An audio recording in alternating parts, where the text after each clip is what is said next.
घर जा रहा था, तभी रास्ते में राजा के सैनिकों ने उसे घेर लिया, उसका चेहरे पर काला कपड़ा डाल दिया और उसके हाथ बांध दिए और फिर उसे धक्के मार मार कर वो उसे ले जाने लगे। इस पर वह युवक जोर जोर से चिल्लाता रहा और उन सैनिकों से पूछता रहा, मुझे कहाँ ले जा रहे हो और मेरा क्या कसूर है? वह बार बार एक ही बात दोहरा रहा था, लेकिन सैनिकों ने उसकी किसी भी बात का कोई जवाब नहीं दिया। वो बस उसे मारते पीटते ले जाने लगे।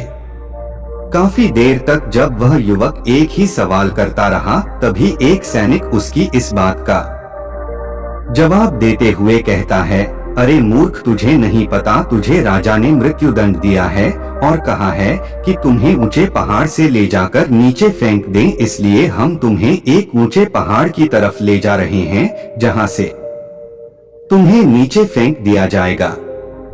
इतना कहकर वो सभी सैनिक हंसने लगे। अभी वह युवक एक बार फिर उन सैनिकों से कहता है, किंतु क्या है मेरा कसूर?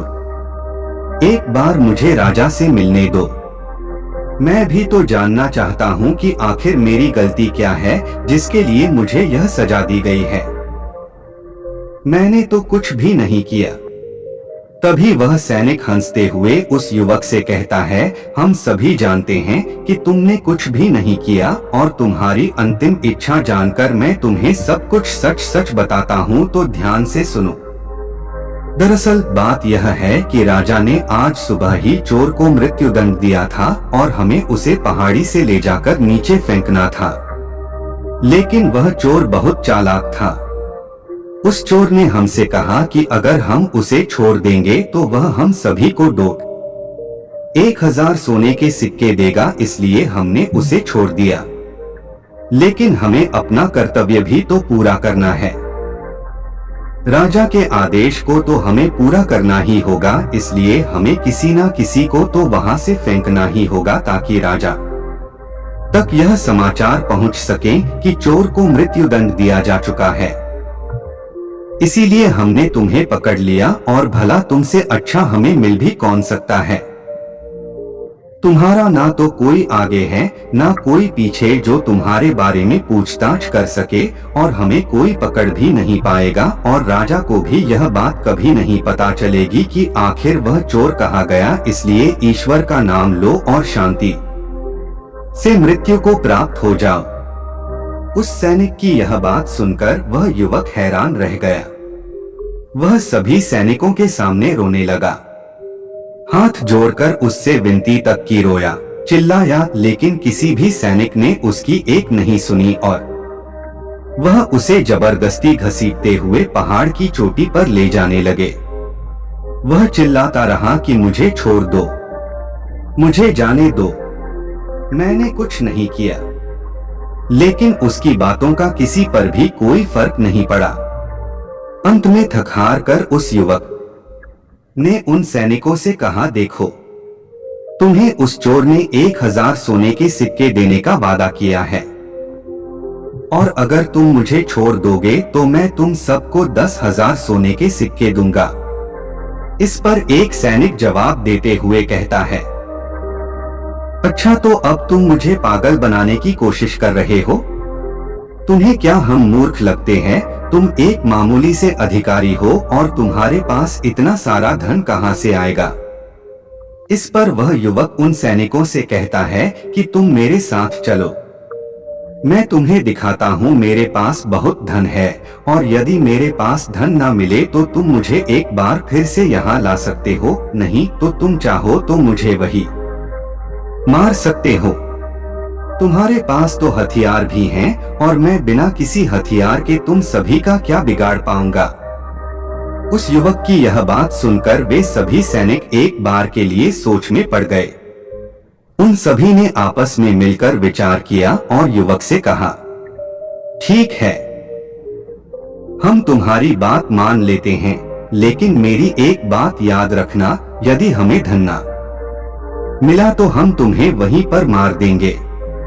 चलो हमें दिखाओ वर्धन कहाँ पर है। इस पर वह युवक कहता है, उससे पहले मेरी आंखों से ये काला कपड़ा तो हटाओ, इसके बिना मैं आपको रास्ता कैसे दिखा पाऊंगा। उन सैनिकों ने उस युवक की बात मान ली और उस युवक के सिर पर से वह काला कपड़ा हटा दिया गया। उसके बाद वह युवक उन सभी को एक गुफा में ले जाता है। वह युवक उस गुफा से भली भांति परिचित था। वह गुफा देखने में तो बड़ी सीधी सी लगती थी, लेकिन अंदर से वह एक भूल भुलैया थी। जो भी उसके अंदर एक बार चला जाता, वहां से बाहर निकलना है उसके लिए नामुमकिन था। वह युवक उन सभी सैनिकों को उस गुफा के अंदर ले जाता है और मौका मिलते ही वह उन्हें धोखा देकर उस गुफा से बाहर की ओर निकल जाता है और वह सभी सैनिक उस गुफा में फंसकर रह जाते हैं। वह युवक डरा हुआ सहमा हुआ तेजी से भागता हुआ जंगल के रास्ते से जा रहा था। उसे डर था कि वह सैनिक उसका पीछा कर रहे हैं। वह यदि उस गुफा से निकल जाएंगे तो वह उसे पकड़ लेंगे, इसीलिए वह तेजी से भागता हुआ जा रहा था। तभी रास्ते में उसे वही बौद्ध भिक्षु दिखाई दिए। तभी वह भागता हुआ उन बौद्ध भिक्षु के पास पहुंचा और वह युवक उन बौद्ध भिक्षु से कहता है कि हे गुरुवर, आपने तो कहा था जिसके बुरे कर्म होते हैं उसे बुरा फल मिलता है और जिसके कर्म अच्छे हैं उसे अच्छा फल मिलेगा। लेकिन आज तो मैंने ये देख भी लिया और जान भी लिया कि जिनके कर्म बुरे होते हैं वही सुखी रहते हैं, और रही बात अच्छे कर्म करने वालों की तो उन्हें तो जिंदगी भर दुखी भोगना पड़ता है। इसके बाद उस युवक ने अपने ऊपर बीती हुई सारी घटना उन बौद्ध भिक्षु को सुनाई और फिर उन बौद्ध भिक्षु से पूछता है, अब बताइए मैंने ऐसा कौन सा बुरा कर्म किया जिसके कारण आज मुझे मौत की सजा मिल रही थी, और वह भी ऐसा कर्म जो मैंने किया ही नहीं।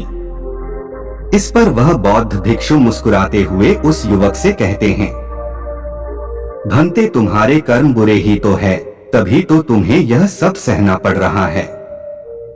यह सुन वह युवक थोड़ा सा आश्चर्यचकित हुआ और उन बौद्ध भिक्षु से कहता है, हे गुरुवर, आप ये क्या कह रहे हैं? मैंने कभी किसी का बुरा नहीं किया। मैंने किसी को आज तक अपशब्द तक नहीं कहे। फिर मेरे कर्म बुरे कैसे हो सकते हैं? मैंने तो कोई भी बुरा काम नहीं किया, ना ही मैंने चोरी की, ना ही किसी से बेईमानी की, किसी को सताया तक नहीं, किसी को भला बुरा तक नहीं कहा। फिर मेरे कर्म बुरे कैसे हो सकते हैं? इस पर वह बौद्ध भिक्षु उस युवक से कहते हैं, भंते अपने हक और अधिकार के लिए ना लड़ना, ये भी तो बुरा कर्म है। जब तुम पर कोई अत्याचार करता है तुम उसका विरोध नहीं करते, क्या ये बुरा कर्म नहीं है? किसी का साथ अत्याचार ना करना, लेकिन दूसरों के साथ अत्याचार होते हुए देखकर चुप रहना, ये भी तो बुरा कर्म है। सही होते हुए भी चुपचाप रहना, क्या ये बुरा कर्म नहीं है? हम शक्तिहीन हैं, असहाय हैं, हमारी मदद कौन करेगा, ये समझकर सत्य के सामने बार बार झुक जाना, क्या ये बुरा कर्म नहीं है? बुराई में सुख है, ये देखना भी एक बुरा कर्म ही है। तो अब मैं तुमसे सवाल करता हूँ, बताओ मुझे इनमें से कौन सा काम ऐसा है जो तुमने अब तक। अगला पार्ट देखने के लिए तैयार रहना कल शाम 7 बजे इसी चैनल पर। तब तक के लिए नमस्कार।